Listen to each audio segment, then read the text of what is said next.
Puji Tuhan, selamat malam dan salam sejahtera untuk kita semua jemaat Tuhan. Bersama-sama kembali pada saat ini kita akan merenungkan kebenaran firman Tuhan. Namun sebelumnya saya ajak kita semua untuk berdoa terlebih dahulu. Mari kita tundukkan kepala, kita berdoa. Terima kasih Bapa dalam sorga, kepadamu pada saat ini kembali kami datang menaikkan puji dan syukur buat segala kasih dan anugerah Tuhan yang Tuhan sudah nyatakan dalam kehidupan kami. Kalau kami ada sampai pada saat ini bukan dengan kekuatan kami, tetapi kami percaya karena penyertaan Tuhan, karena pemeliharaan Tuhan, berkat Tuhan yang Kau telah limpahkan atas kehidupan kami, sehingga pada saat ini kami boleh ada sebagaimana ada. Dan kesempatan ini kami akan kembali merenungkan akan kebenaran firman-Mu Tuhan. Kami tahu hanya firman-Mu yang menjadi kekuatan bagi kami. Firman-Mu yang membawa kami mengerti segala kehendak dan rencana-Mu Tuhan, agar kami tetap dalam rencana-Mu Bapa. Terima kasih urapan-Mu atas umat-Mu, urapan-Mu atas hamba-Mu yang akan menyampaikan firman Allah pada malam hari ini. Kami sambut firman-Mu dengan ucapan syukur dalam nama Tuhan Yesus Kristus yang menjadi kekasih jiwa kami yang hidup. Haleluya. Amin. Puji Tuhan. Renungan firman Allah pada malam hari ini saya beri tema teguh dalam iman kepada Tuhan, yang terambil di dalam 1 Korintus pasal 16 ayat yang ke-13. 1 Korintus pasal 16 ayat 13, demikian firman Tuhan. Berjaga-jagalah, berdirilah dengan teguh dalam iman, bersikaplah sebagai laki-laki dan tetap kuat. Puji Tuhan, saudara-saudara sekalian yang dikasih Tuhan, firman Allah kembali pada saat ini diingatkan kepada kita sebagai orang percaya supaya apa? Supaya kita tetap teguh di dalam iman kepada Tuhan. Sebab apa? Kita tahu bahwa hari-hari yang kita jalani adalah hari-hari yang penuh dengan tantangan, penuh dengan perjuangan. Ada banyak hal yang bisa menyerang kehidupan kita. Ada banyak hal yang bisa terjadi di dalam kehidupan kita.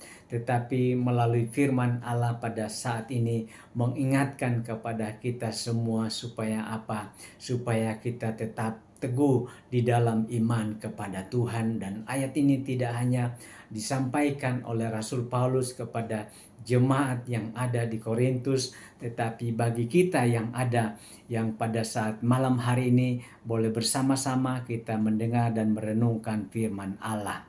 Ada beberapa hal yang dapat kita lihat dari ayat yang kita sudah baca. Pertama dikatakan berjaga-jagalah. Kemudian berdirilah dengan teguh dalam iman, bersikaplah sebagai laki-laki dan tetap kuat. Puji Tuhan. Ya, kita lihat di sana dikatakan berjaga-jagalah. Artinya bahwa mengapa kita harus berjaga-jaga? Mengapa kita harus waspada?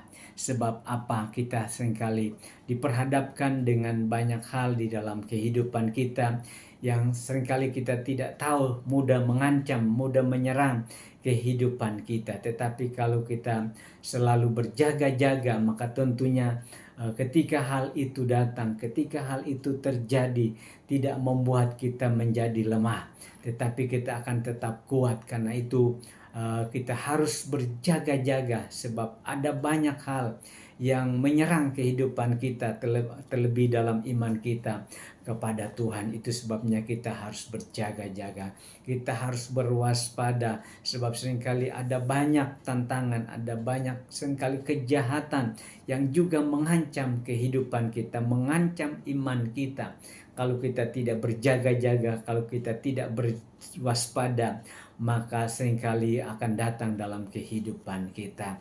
Nah, saudara-saudara yang dikasih Tuhan, itu sebabnya melalui firman Allah selalu mengingatkan kepada kita supaya apa? Kita berjaga-jaga, supaya kita berwaspada. Sebab seringkali musuh atau kuasa si jahat seringkali menyerang kehidupan kita untuk melemahkan iman kita.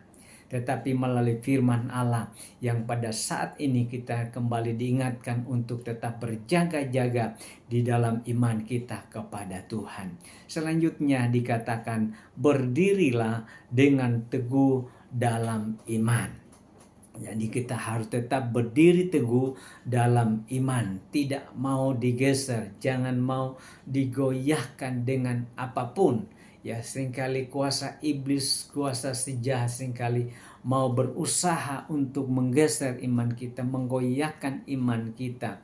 Tetapi kita harus tetap teguh dalam iman kepada Tuhan. Sebagaimana di dalam Kolose pasal 1 ayat yang ke-23 dikatakan, Kolose 1 ayat 23, sebab itu kamu harus tekun dalam iman, tetap teguh dan tidak bergoncang, dan jangan mau digeser dari pengharapan Injil yang telah kamu dengar dan yang telah dikabarkan di seluruh alam di bawah langit, dan yang aku ini Paulus telah menjadi pelayannya. Jadi merupakan nasihat firman Allah bagi kita supaya kita tetap berdiri teguh dalam iman kita kepada Tuhan. Ya, jangan mau atau jangan mudah digoyahkan, jangan mau kita digeser dari iman dan pengharapan kita kepada Injil, kepada kebenaran. Ya, tetapi kita mau tetap teguh kepada firman Tuhan, apapun yang diperhadapkan dalam kehidupan kita. Kita harus tetap percaya kepada Tuhan. Ya, kita harus mengakukan apa yang menjadi kehendak Tuhan di dalam kehidupan kita. Dan sebagaimana dikatakan di dalam 1 Yohanes pasal 5 ayat 4. 1 Yohanes pasal 5 ayat yang ke-4 dikatakan, sebab semua yang lahir dari Allah mengalahkan dunia, dan inilah kemenangan yang mengalahkan dunia, iman kita. Siapakah yang mengalahkan dunia selain daripada Dia yang percaya bahwa Yesus adalah anak Allah. Jadi dengan iman kita, maka firman Allah katakan kita dapat mengalahkan dunia. Dengan kita percaya kepada firman Tuhan, kepada Yesus Kristus sebagai anak Allah, maka dikatakan kita sanggup, kita dapat mengalahkan dunia hanya dengan iman kita.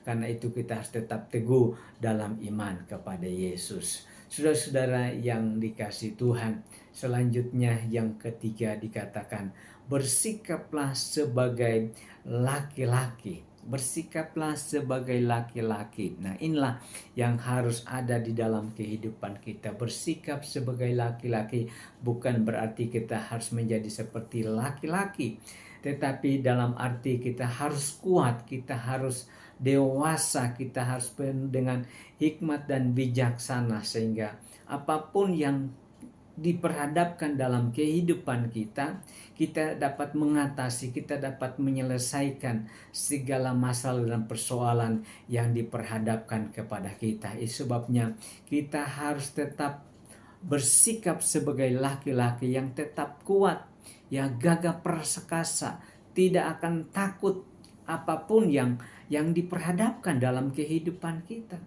Ya, sebab dengan kita kuat bersikap sebagai laki-laki, maka tentunya kita dapat mengatasi segala masalah dan persoalan dalam kehidupan kita. Tidak seperti anak-anak. Mungkin kalau anak-anak ya ketika dia menghadapi masalah, maka dia akan menjadi lemah atau dia menjadi putus asa, dia akan tidak tahu bagaimana untuk mengatasinya. Tetapi kalau kita bersikap sebagai laki-laki yang dewasa, yang kuat, maka tentunya ketika masalah persoalan itu diperhadapkan, kita akan menjadi kuat di dalam Tuhan.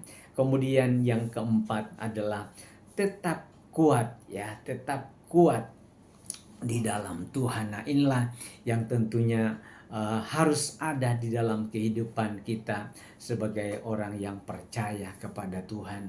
Tetap kuat. Sebab tanpa kekuatan kita tidak mampu, kita tidak sanggup. Tetapi kekuatan bukan karena dari diri kita, tetapi kekuatan yang datang dari Tuhan. Sebagaimana Paulus katakan di dalam Efesus pasal 6 ayat yang ke-10. Akhirnya hendaklah kamu kuat di dalam Tuhan, di dalam kekuatan kuasa-Nya.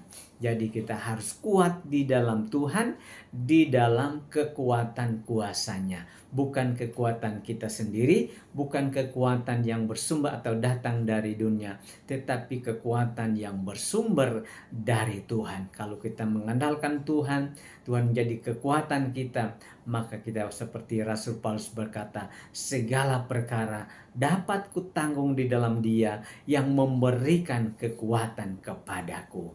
Itu sebabnya hari-hari ini, hari-hari yang penuh dengan tantangan, penuh dengan perjuangan, tetapi kita harus kuat di dalam Tuhan. Sebab dengan kita kuat dalam Tuhan, maka tentunya kita dapat melakukan tugas pelayanan yang Tuhan percayakan di dalam kehidupan saudara dan saya. Kita dapat mengatasi segala masalah, segala persoalan yang datang dalam kehidupan kita, sehingga pada akhirnya kita adalah orang-orang yang mengalami kemenangan di dalam Tuhan. Puji Tuhan, malam hari ini saya tidak panjangkan renungan firman Allah, tetapi apa yang kita sudah dengar malam hari ini menjadi kekuatan bagi kita untuk menjalani kehidupan di hari-hari ini, agar kita tetap kuat di dalam Tuhan, dalam iman kita kepada Tuhan. Puji Tuhan, kita tundukkan kepala, kita berdoa. Terima kasih Bapa dalam surga, kami menaikkan puji dan syukur buat segala kasih dan anugerah Tuhan. Pada malam hari ini kami boleh sama-sama mendengarkan akan kebenaran firman Tuhan, bahwa tantangan yang kami hadapi ke depanlah tantangan yang tidak mudah, tetapi tantangan yang berat. Sebabnya kami perlu akan kekuatan dalam iman kepada Engkau Tuhan. Mari Tuhan, kami hanya mengandalkan kepadamu, Engkau yang sanggup menolong kehidupan kami. Pada saat ini kami berdoa bagi setiap umat-Mu Tuhan. Mereka mungkin sedang mengalami kelemahan iman, sedang mengalami masalah dan persoalan, mengalami sakit penyakit Tuhan. Kami berdoa, kami berseru di dalam nama Yesus, Engkau berikan keteguhan hati, berikan keteguhan iman mereka, supaya mereka tetap teguh di dalam Tuhan. Mereka dapat melewati setiap masalah persoalan mereka, dan mereka tetap ada dalam sukacita dan damai sejahtera yang daripada Engkau Bapa. Terima kasih Bapa dalam surga, berkati umat-umat-Mu dalam segala apapun yang mereka kerjakan, Engkau buat berhasil Tuhan, sehingga nama-Mu dipuji, nama-Mu dibesarkan. Terima kasih Bapa dalam surga, ampuni kami dalam segala kekurangan kelemahan dosa kami. Kami alaskan doa ucap syukur dalam nama Tuhan Yesus Kristus yang menjadi kekasih jiwa kami yang hidup. Haleluya. Amin. Selamat malam, Tuhan Yesus memberkati.